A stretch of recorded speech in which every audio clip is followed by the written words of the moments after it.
भक्तजनों, माताओं एवं बहनों, जय श्री कृष्ण। हमारे इस यूट्यूब चैनल धर्म एवं वास्तु ज्ञान में आपका बहुत बहुत स्वागत है। नमो नमः।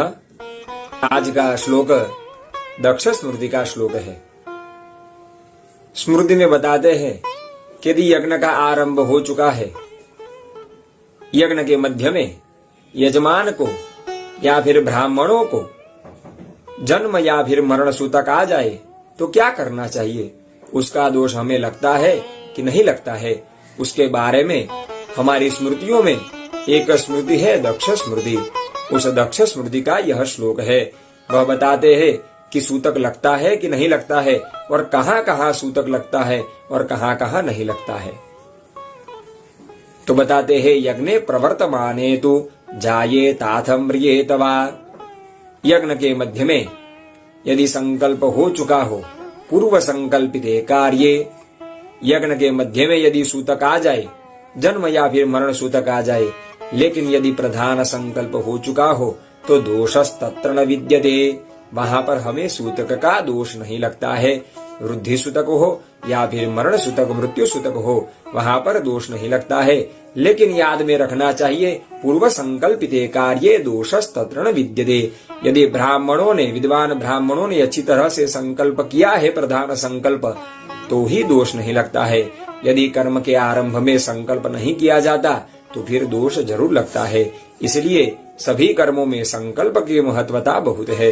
संकल्प से ही सब कार्य सिद्ध होते हैं। संकल्पश्च सदा कुर्यात् स्नान दान व्रतादिषु अन्यथा पुण्य कर्माणि निष्फलानि भवन्ति च। संकल्प सदैव करते रहना चाहिए। स्नान हो, दान हो, व्रत हो, इन सभी में संकल्प सदैव करना चाहिए। अन्यथा पुण्य कर्माणि, यदि हम संकल्प नहीं करते हैं तो वो सभी पुण्य कर्म जो है, जो वह निष्फलानि भवन्ति च, वह सभी कर्म निष्फल हो जाते हैं। इसलिए पूर्व संकल्पिते कार्ये दोषस्तत्र न विद्यते। पूर्व संकल्प, प्रधान संकल्प हो चुका हो तो हमें उस कर्म का दोष नहीं लगता है, सूतक का दोष नहीं लगता है, जब तक यज्ञ शुरू है। आगे बताते हैं यज्ञ काले विवाहे च देवयागे तथैव च। यज्ञ के मध्य में, विवाह के मध्य में, देवयाग में, यानी कि देव पूजन हो रहा हो, किसी भी जगह पर देव पूजन हो रहा हो, हूयमाने तथा चाग्नौ, अग्निहोत्र कार्य यदि ब्राह्मण कर रहा है या फिर अग्नि में आहुति दी जा रही है, तो वहां पर भी इन चारों जगह पर यज्ञ काल में, विवाह काल में, देव पूजन में और अग्निहोत्र कार्य में ना शौचम ना विसूतकम, अशौच दोष नहीं लगता है और सूतक का भी दोष नहीं लगता है। यदि पूर्व संकल्पिते कार्ये, हमने अच्छी तरह से संकल्प किया हो तो दोष नहीं लगता है।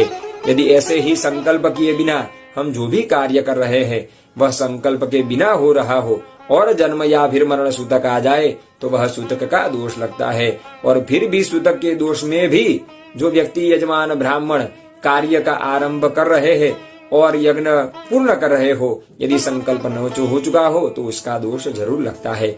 इसलिए पूर्व संकल्पिते कार्य, प्रधान संकल्प सदैव करना चाहिए और अच्छी तरह से करना चाहिए। स्नान हो, दान हो, व्रत हो, यज्ञ हो, विवाह हो, देव पूजन हो रहा हो, अग्निहोत्र कार्य हो रहा हो या फिर कोई भी सत्कर्म कर रहे हो, सदैव अवश्य पूर्व प्रधान संकल्प करना ही चाहिए।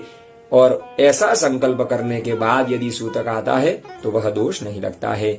इसलिए इन चारों जगहों पर सदैव संकल्प करके या फिर सभी सत्कर्म में प्रधान संकल्प करके ही कार्य सदैव करना चाहिए। और ऐसा कार्य यदि हम करते हैं तो बीच में यदि सूतक आ जाता है तो उसका दोष हमें नहीं लगता है।